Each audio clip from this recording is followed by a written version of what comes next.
je reçois des menaces de mort régulièrement, etc. On a essayé de passer 2 ou 3 fois à l'acte, et heureusement que les services de police ont arrêté les opérations avant que je puisse subir ces actes de terrorisme. Mais aujourd'hui, c'est assez paradoxal de dire, c'est pour ça que je vous avais donné le chiffre. La première prière du matin, aujourd'hui, elle tourne entre 6h30 et 7h moins quart.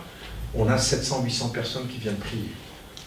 La prière du début d'après-midi n'est pas aussi fréquentée, mais à partir de la prière de l'Asr, Maghrib et l'Aïcha, on a entre 1500 et 2000 personnes qui viennent prier.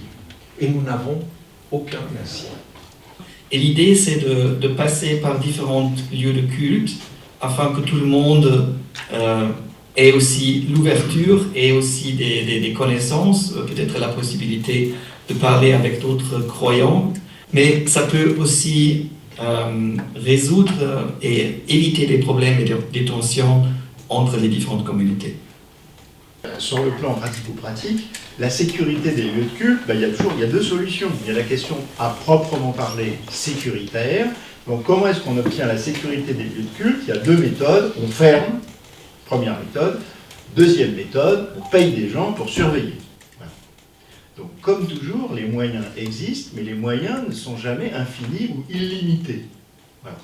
Donc il y aura toujours de la faiblesse, parce qu'il n'y a jamais, dans aucun domaine, de sécurité absolue ou de zéro risque. Le langage de haine, d'abord, il ne faut jamais l'enseigner soi-même. Deuxièmement, il faut le stigmatiser.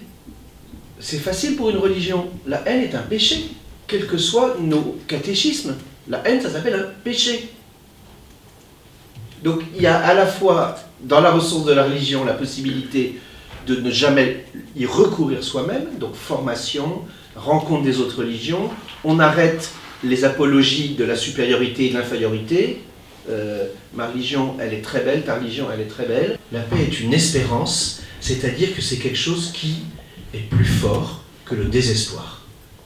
C'est quand on a atteint le désespoir que naît la volonté de la paix qui demande la justice. Mais la justice demande aussi la paix du cœur. Il faut donc mettre ensemble, poursuit Pascal, la justice et la force. Et pour cela, faire que ce qui est juste soit fort, ou ce qui est fort soit juste.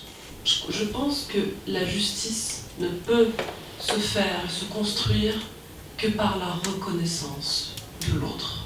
La reconnaissance de ce qu'est l'autre, de qui est l'autre, de son identité, de son histoire, de sa culture, de la beauté de sa culture, de la beauté de ce qu'il est. Une personne que vous regardez, votre regard peut soit la libérer ou l'emprisonner. Le regard que nous portons sur l'autre a un impact énorme sur lui. Le regard sur l'autre peut libérer comme il peut emprisonner. La reconnaissance de l'autre passe par ce regard qui reconnaît l'autre dans toute son humanité, et l'humanité implique forcément la beauté de l'être humain. Voilà.